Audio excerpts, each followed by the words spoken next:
Hello and welcome to another episode of Inside the Tanks. We're back down here at the world-famous Tank Museum in Dorset. Now, as a former tank crewman with the Royal Tank Regiment, of course the history of the tank, but also those that served on it, has always been something that fascinated me. This is the last tank I commanded, the Challenger 2 main battle tank, a vehicle brimming with technology, hydrogas suspension, integrated fire control system, panoramic sights, thermal imaging. The list is endless. It's hard for me to comprehend what it must have been like to take to the battlefields in those very first tanks. The trench warfare of the First World War, opposing armies dug in trenches bristling with machine guns and barbed wire.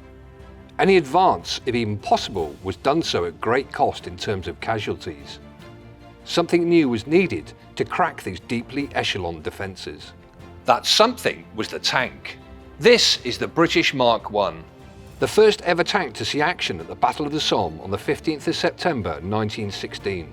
But today, we're going to take a closer look not at this, but what was the most prolific tank of the First World War. And that was this, the Mark IV, essentially an upgrade to its predecessors, which included better armour and shorter 6-pounder guns. This one is the male version. The female had only machine guns. It entered service in May 1917, and was the first tank to be produced en masse, with over 1,000 being made. It has a very distinctive, almost rhomboid shape, higher at the front than the back, with the all-round track configuration that was the hallmark of the British heavy tanks of the First World War. A configuration that now allowed it to cross obstacles and ditches. Weighing in at 28 tons and with a top speed of 3.7 miles per hour, you can only imagine what the troops on both sides first thought when they encountered this lumbering beast. Tracks are of course critical to any tank, and the Mark IV had more than its fair share. If you lose one, you become a static pillbox and a very large target. All tank tracks stretch over time, therefore at times they require tightening, and here we see the threaded bolt that could be adjusted. This would move the idler wheel, which in turn would tighten the track. So, what about the armour? Well, the armour plate was described as homogeneous hard armour, created by a process of firstly cutting and drilling to shape, then heating and cooling between two cold water filled containers.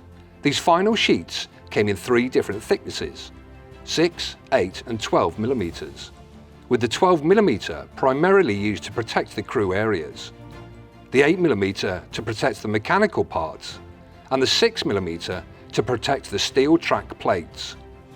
What protection did it offer? Well, little more than small arms fire.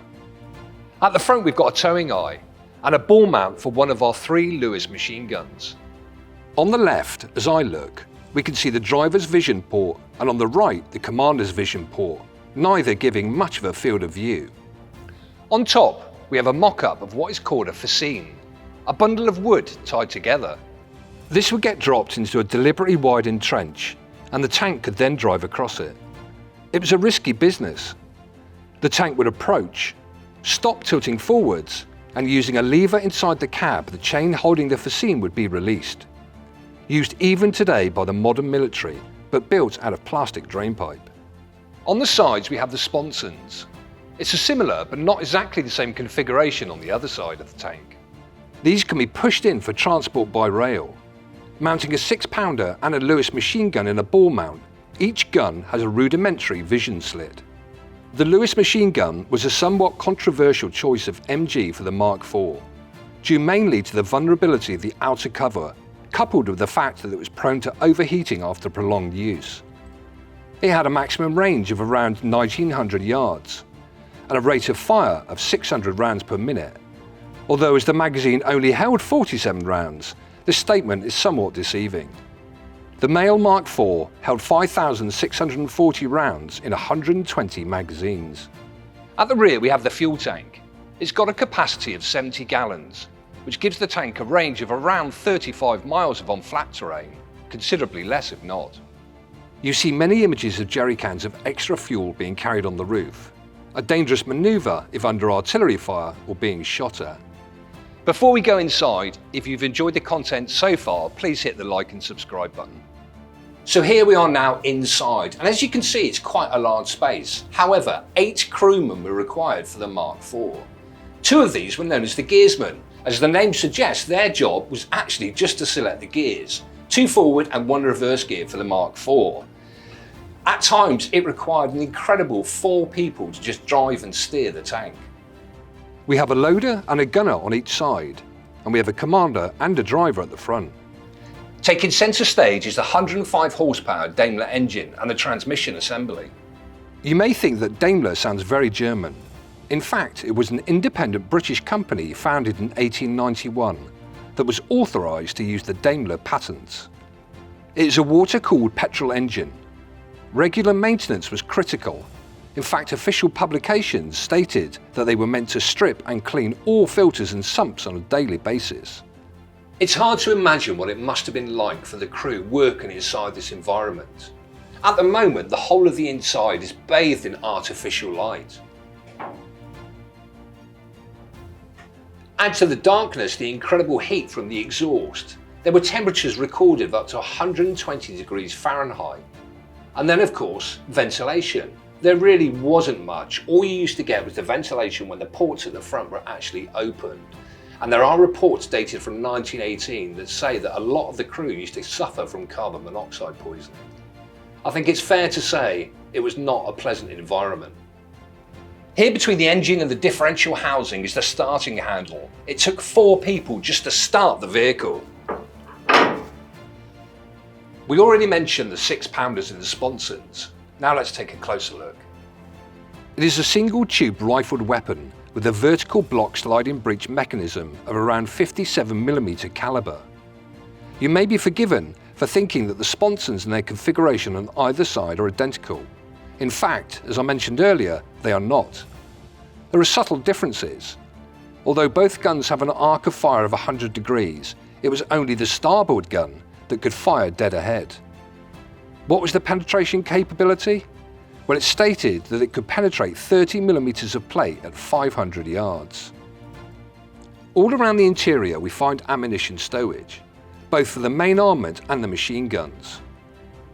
The Mark IV was originally able to fire 2 natures of ammunition, high explosive or solid steel shot.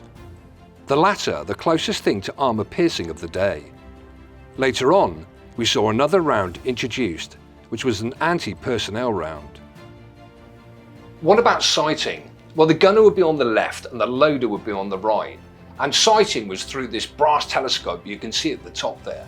It had a 2 times magnification and then was fired by a pistol grip located just underneath here. Let's also mention that the Mark IV has no suspension, so the poor gunner would be attempting to fire with the tank bouncing all over the place. Here I am now in the front right of the tank in the driver's position, also referred to as the leading driver. Directly to my front we've got a vision port. The vision port has 2 positions, either fully closed when he's in operations or open to allow for a bit of ventilation. In the closed position it means that he had to rely purely on the periscope which is directly above him. So as you can see, vision was incredibly limited. As far as the other things are concerned at the front, just to the left of that we've got another ball mount for a Lewis machine gun. The controls, well, the leading driver had a brake, a clutch and just to my right a set of retard levers, because it was actually up to the commander, just to my left, to steer the tank. It was a very complicated vehicle to operate.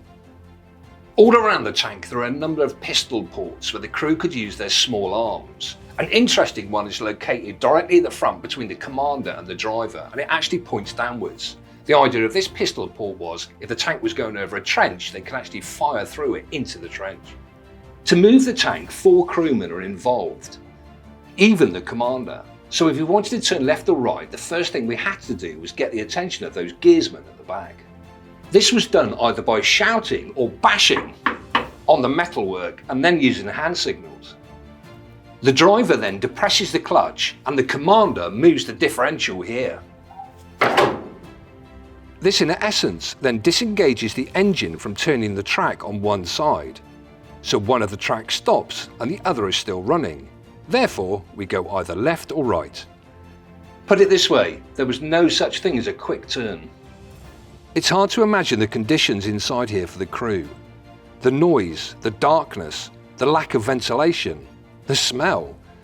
Now, although there was a degree of armour protection, you only have to look around you to see gaps where the rivets are, so bullet splash was a problem. To overcome this, the crews were issued with a chainmail face guard. Although important, not popular with the crews as they were incredibly uncomfortable and hot. The Mark IV went to action for the first time in the summer of 1917. They were the mainstay of the Tank Corps at Cambrai in November, and fought through to the end of the war with the 7th and 12th Battalions of the Tank Corps. It was a male Mark IV tank which won the very first tank versus tank action in April 1918 by knocking out a German A7V tank. The use of the tank during World War I proved the potential of this new weapon. Technology has come a long way, but to this day there is only one thing that makes a good tank great, and that is the crew. Thank you so much for watching. Tell us what you liked about the Mark IV in the comments, and of course also let us know what tank you'd like to take a closer look at inside. If you enjoy this series, please don't forget to like and subscribe.